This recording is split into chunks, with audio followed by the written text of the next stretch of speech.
The cold wind swept across the gray surface of Kepler 442c, carrying dust and broken dreams. The mining colony sat like a cluster of metal bubbles on the barren moon, its domes glowing softly in the eternal twilight. 300 beings called this place home, though home was perhaps too kind a word for the collection of prefab shelters and mining equipment that made up their world. Zeftar pressed his crystalline hand against the observation window of the command center. His body, once bright blue like summer sky, had turned a dull gray over the years. The crystal formations that grew from his shoulders had lost their shine.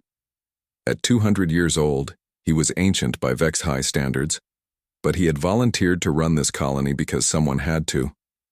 Someone had to give the outcasts and refugees a place to belong. The mining operation had been profitable once. The rare metals they pulled from the moon's core were worth good money in the inner systems. But that was before the hegemony started, their war.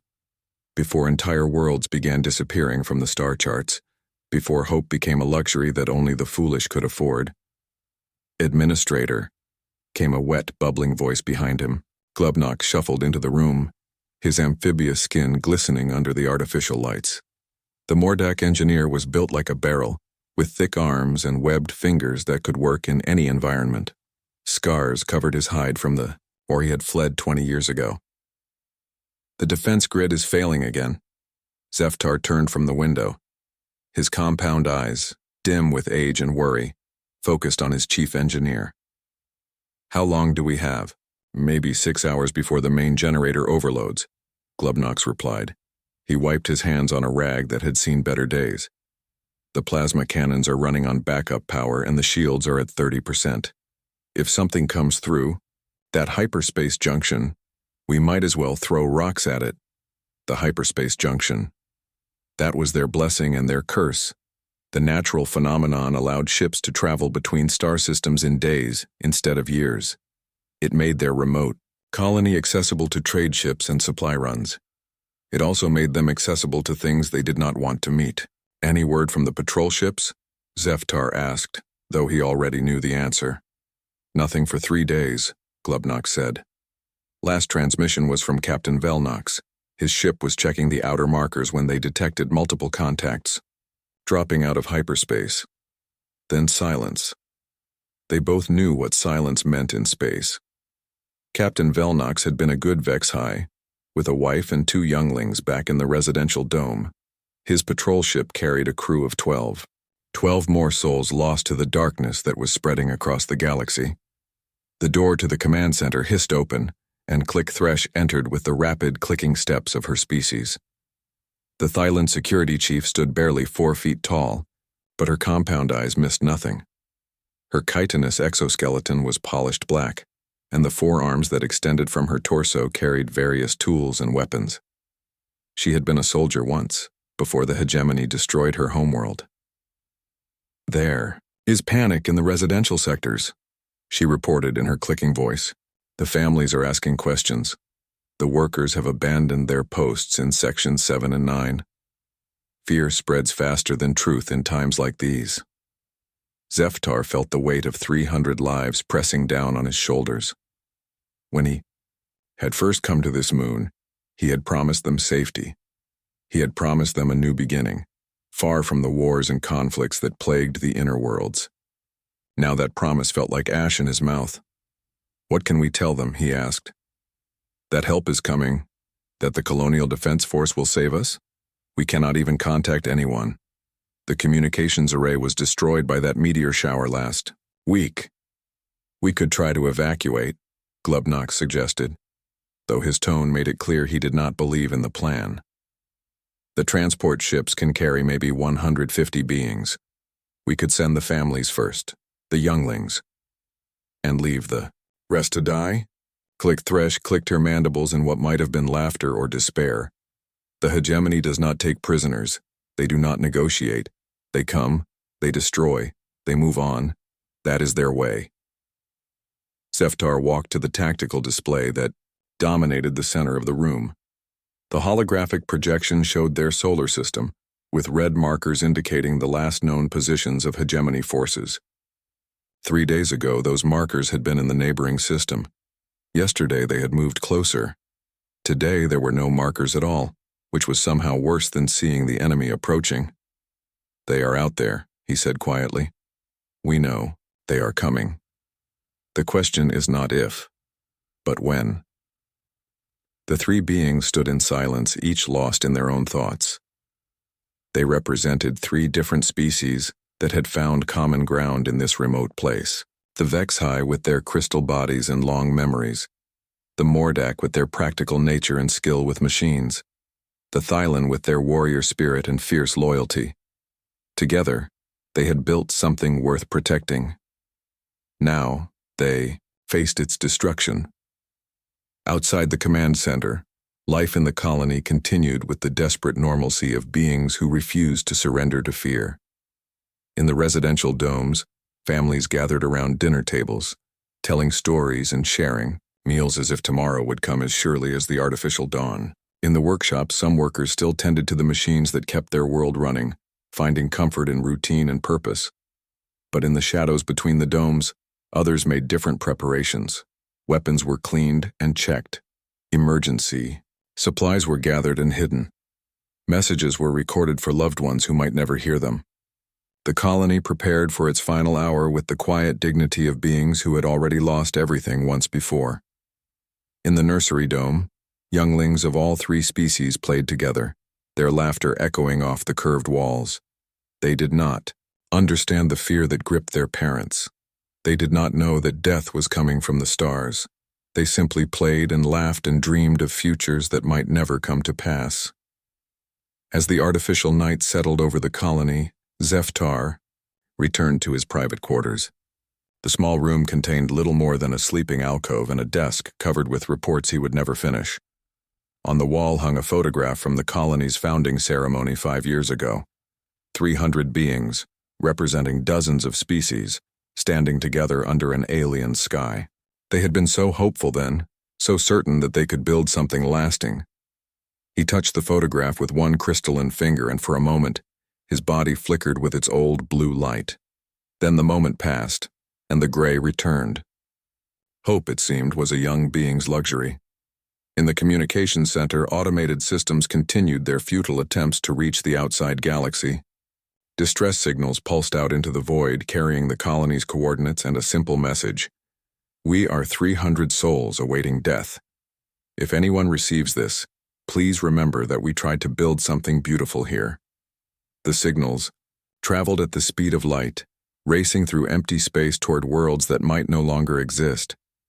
In the vast darkness between the stars, those signals seemed as fragile as whispers, as meaningless as prayers offered to deaf gods. But space is vast, and in that vastness sometimes whispers find unexpected ears. Captain Jake Morrison stood on the bridge of the UHS Phantom, his hands clasped behind his back as he watched the stars drift past on the main screen. The warship moved through space like a ghost, invisible to sensors and silent as death itself. At 45 years old, Morrison had gray at his temples and lines around his steel blue eyes that spoke of too many battles and too many hard choices. The Phantom was humanity's most advanced warship, though few people knew it existed. The ship stretched nearly a kilometer from bow to stern, its hull made of materials that bent light around them like water flowing around a stone. Quantum generators powered systems that most alien species would consider impossible. Weapons that could tear holes in reality itself waited in hidden bays. The ship was a miracle of human engineering, built for one purpose: to hunt the monsters that preyed on the innocent. "Captain," came a voice from the tactical station. Lieutenant Commander Lisa Parker looked up from her displays, her brown hair pulled back in a regulation ponytail. At 32, she was the youngest tactical officer to serve on a stealth ship, but her mind worked like a computer when it came to combat. "I'm picking up hyperspace distortions in the Kepler system. Multiple contacts, large formations." Morrison turned toward her station.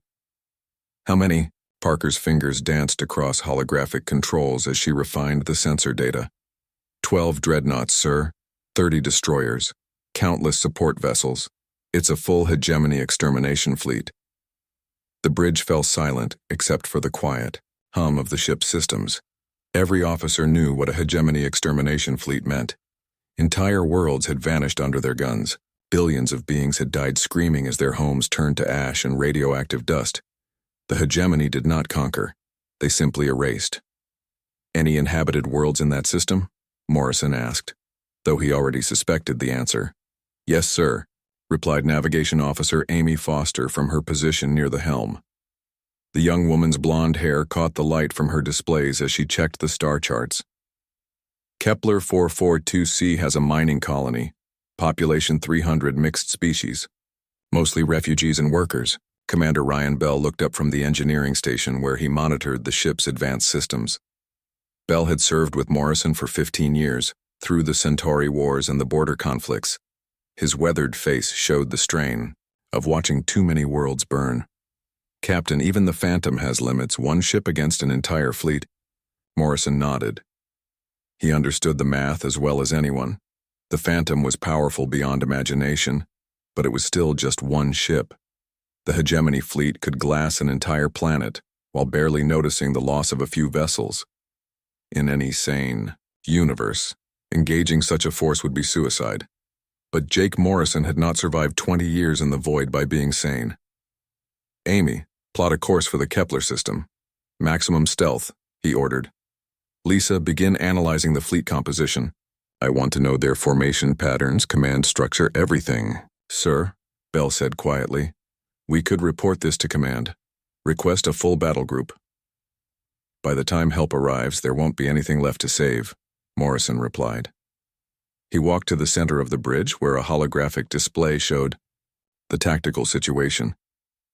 Red dots marked the hegemony fleet, moving like a swarm of deadly insects toward the defenseless colony. 300 souls, Ryan. 300 beings who did nothing wrong except try to build a life in the outer rim. The bridge crew exchanged glances. They had served together long enough to know their captain's mind. Morrison had never backed down from a fight when innocent lives were at stake. It was what made him a legend among the stealth fleet. It was also what would probably get them all killed someday. Area. Morrison called to the ship's artificial intelligence. Analysis of the Kepler system. What do we know about that colony? The AI's voice filled the bridge, smooth and feminine with just a hint of electronic precision. Kepler mining colony was established 5 years ago by refugee populations from the hegemony advance. Primary species include Vexahai, Mordak, and Thylon. The colony has been profitable but isolated. No military defenses worth noting. Survivors from previous hegemony attacks, Parker observed. They've already lost their homeworlds once. Morrison felt the familiar cold anger settle in his chest. The hegemony preyed on the weak, the displaced, the forgotten. They found beings who had already suffered and made them suffer more. It was cruelty for its own sake, evil that served no purpose beyond the joy of causing pain. Captain, Foster said from the navigation station, we're receiving a transmission from the Kepler system. It's an automated distress beacon, repeating, on all frequencies. Put it through. The message that filled the bridge was simple and heartbreaking. A synthesized voice, speaking in the common trade language that most species understood. We are 300 souls awaiting death. If anyone receives this, please remember that we tried to build something beautiful here. The bridge fell silent, again. Morrison closed his eyes for a moment, thinking of other colonies, other distress calls that had arrived too late. He thought of burning worlds and empty space where civilizations used to be. He thought of the children who would never grow up, the dreams that would never be fulfilled, the songs that would never be sung. Sir, Bell said softly, the Phantom is a good ship, but she's not a miracle. We can't fight an entire fleet and win. Morrison opened his eyes and looked at his oldest friend. Maybe not, but we can try, and sometimes trying is enough. He turned to address the entire bridge crew. I won't lie to you. The odds are impossible. If any of you want to object to this mission, speak now. I'll note it in the log and there will be no consequences. None of the officers spoke.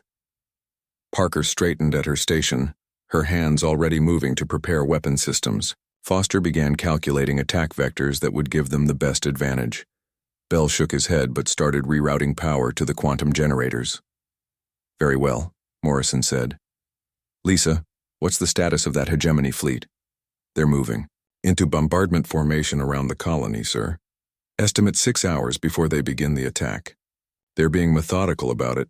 Probably want to make sure no one escapes. That gives us time. Amy, how long to reach the system? 4 hours at maximum stealth velocity, sir. Morrison nodded. Take us in and send a message to the colony on a tight beam transmission. Tell them help is coming. Sir? Parker asked. What if they ask who we are? Morrison smiled for the first time since receiving the distress call. It was not a pleasant smile. It was the smile of a predator who had found his prey. Tell them we're ghosts. Tell them the Phantom sends its regards. As the great warship changed course toward the Kepler system, space seemed to bend around its hull. The quantum cloak that hid the ship from sensors also made it nearly invisible to the naked eye.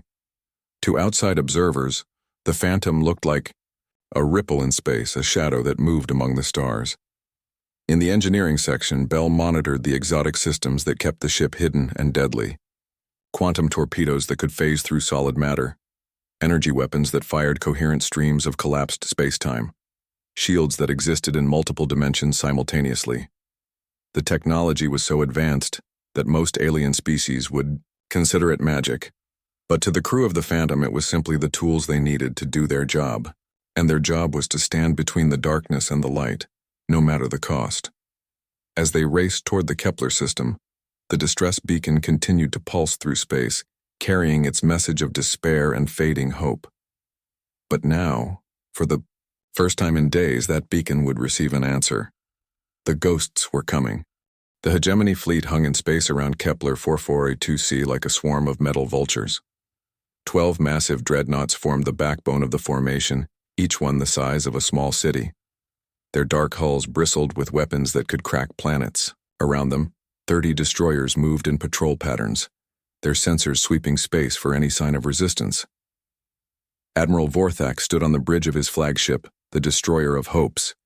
The massive alien was built like a walking tank, with thick armor plating covering his natural hide and cybernetic implants gleaming from his skull. He had led extermination fleets for 20 years, turning dozens of worlds into lifeless rocks. This mining colony would be just another number in his victory count. Status report, he growled in the harsh language of his species. All ships in position, Admiral, replied his tactical officer. The colony's defenses are pathetic. A few plasma cannons, some energy shields. Nothing that could threaten even our smallest destroyer. Vorthak nodded with satisfaction. Begin bombardment in 1 hour. I want every structure on that moon turned to dust, leave nothing alive. Far below on the colony's surface, Zeftar stared at the tactical display with growing despair. The hegemony ships filled the sky like a metal storm cloud, his people huddled in the residential domes, holding their families close and waiting for the end. Any word from the defense platforms? He asked Glubnox. The Mordak engineer shook his head. Platform 3 went offline an hour ago. Platform 1 is running on emergency power. They might get off a few shots before the generators fail completely. Click Thresh entered the command center, her forearms carrying various reports. The evacuation ships are loaded, Administrator. 150 beings, mostly families with younglings, but the rest stay and die with their home, Zeftar finished. He had made his choice hours ago. As Administrator, he would not abandon his post. Neither would most of the workers. They had built this place with their own hands. If it was going to die, they would die with it. High above the colony, space began to change in ways that no sensor could detect. Reality rippled like water as the UHS Phantom dropped out of quantum stealth. The great ship appeared in normal space for just a moment, long enough to release its first attack, then vanished again into the fold between dimensions. The battle began not with explosions or bright flashes, but with silence. One moment, the hegemony destroyer Blooddrinker was patrolling the outer edge of the formation. The next moment, it simply wasn't there anymore. Where the ship had been, only empty space and a few pieces of twisted metal remained. On the Phantom's bridge, Captain Morrison watched the tactical display with cold satisfaction. First target eliminated. Lisa, status on the quantum torpedoes? Lieutenant Commander Parker checked her weapons display. Perfect phase alignment, sir. The torpedo materialized inside their engine core. They never knew what hit them. The Phantom moved through space like a hunting shark, invisible to sensors and deadly beyond measure. Commander Bell had rerouted all power to the stealth systems, making the ship exist in multiple quantum states at once. To the hegemony fleet, it was as if they were being attacked by ghosts. A second destroyer, the Skull Crusher, exploded as quantum torpedoes phased through its shields and hull. The weapons materialized inside the ship's ammunition storage, turning the vessel into a brief new star before it collapsed into radioactive debris. Admiral Vorthak felt the first stirrings of confusion as reports flooded in from his fleet. What? Do you mean destroyed? Destroyed by what? Unknown, sir, his tactical officer replied, fear creeping into his voice. Sensors show nothing. No energy signatures, no weapons fire. The ships are just gone. A third destroyer died, its hull split in half by a weapon that seemed to cut through space itself. The Phantom's energy cannons fired streams of collapsed matter that could slice through any known material. The beam appeared for less than a second, cutting the enemy ship cleanly in two, then vanished as if it had never existed. On the colony below, Glubnox stared at his sensor readings in amazement. Administrator, something is happening up there. The hegemony ships are being destroyed, but I cannot detect what is attacking them. Zeftar joined him at the display. Where moments before 12 red dots had surrounded the colony, now only 9 remained. As they watched, another dot flickered and disappeared. Is it possible? Click Thresh clicked excitedly. Could help have arrived?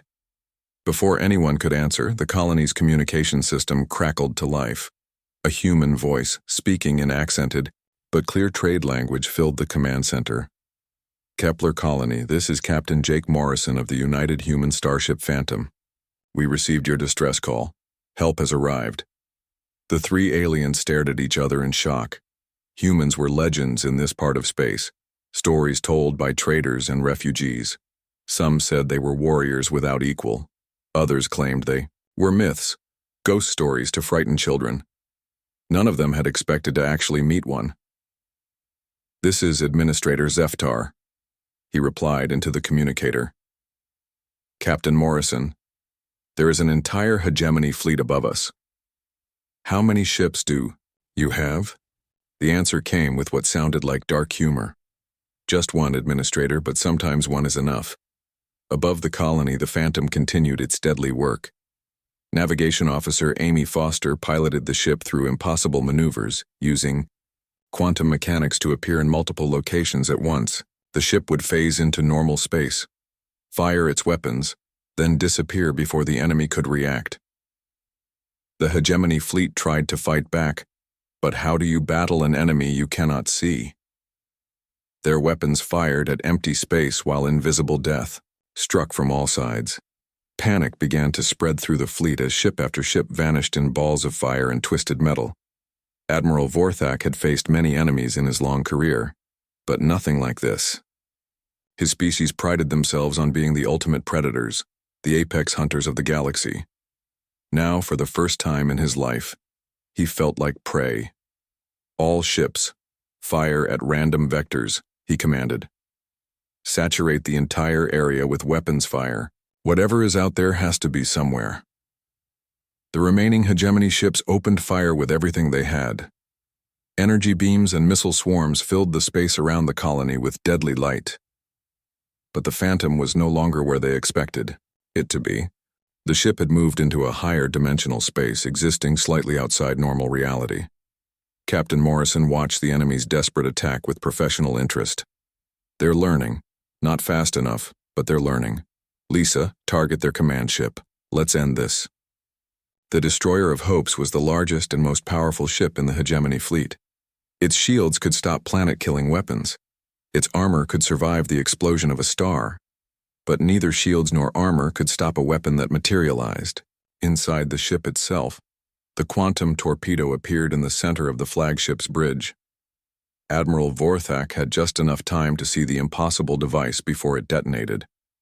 The explosion tore through the ship from the inside out, turning the mighty dreadnought into an expanding cloud of superheated gas. With their commander dead and half their fleet destroyed, the surviving hegemony ships began to break formation. Some tried to flee toward the hyperspace junction. Others continued firing blindly into empty space. A few attempted to target the colony below, hoping to complete their mission even in defeat. But the Phantom was everywhere and nowhere, striking like lightning and vanishing like mist. One by one, the great ships of the hegemony died, their hulls torn open by weapons that defied understanding. On the colony's surface, the three administrators watched their sensors in wonder and growing hope. The red dots that had meant death and destruction were disappearing one by one.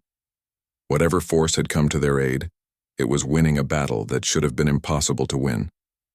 In space, the last hegemony destroyer tried to escape, its engines burning at maximum power as it raced toward the hyperspace junction, but space itself seemed to bend around the fleeing ship, reality warping as the Phantom appeared directly in its path.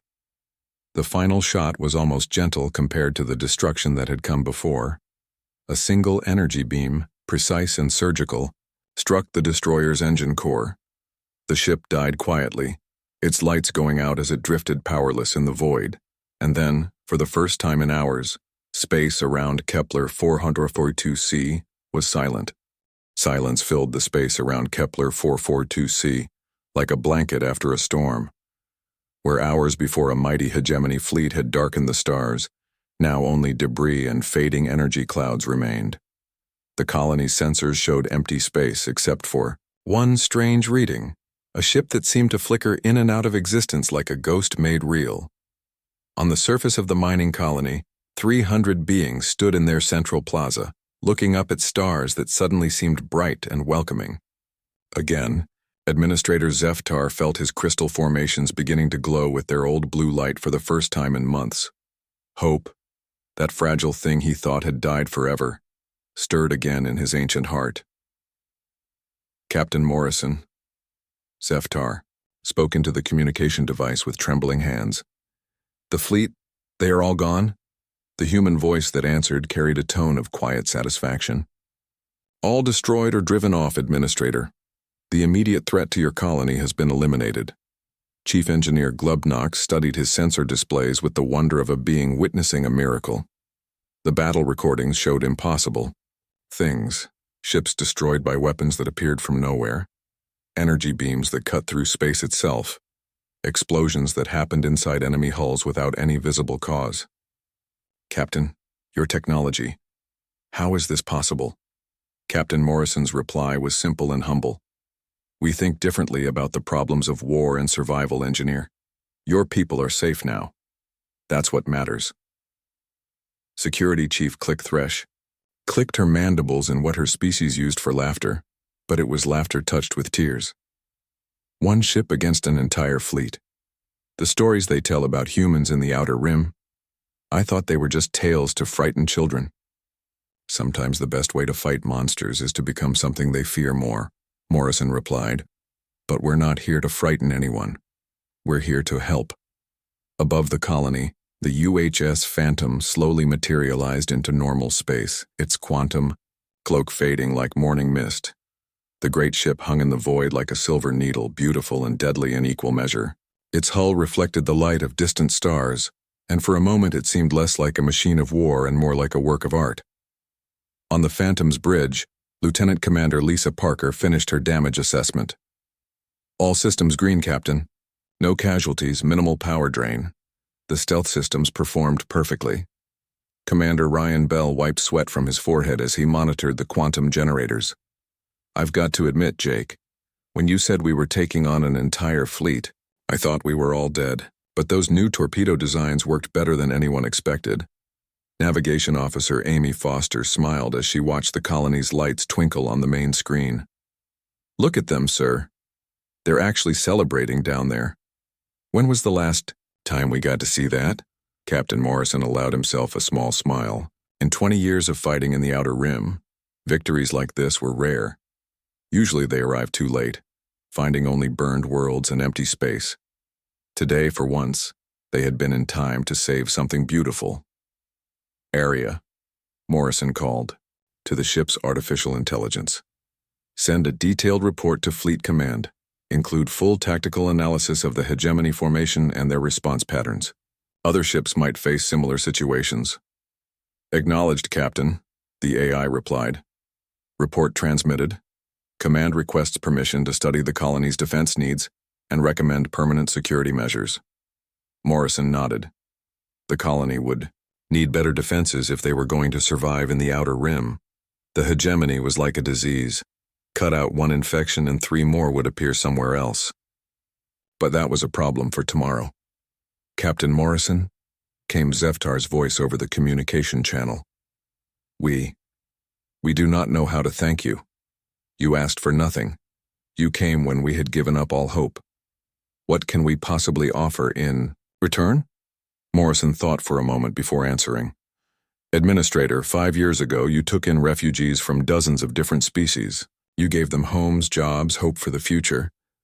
You built something beautiful on a barren moon. That's worth protecting.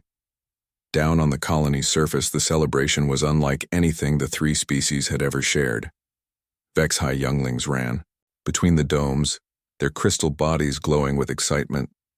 Mordak families gathered around tables, sharing food and stories. Thylon workers clicked and chirped in their musical language, weaving songs about the day hope returned from the stars.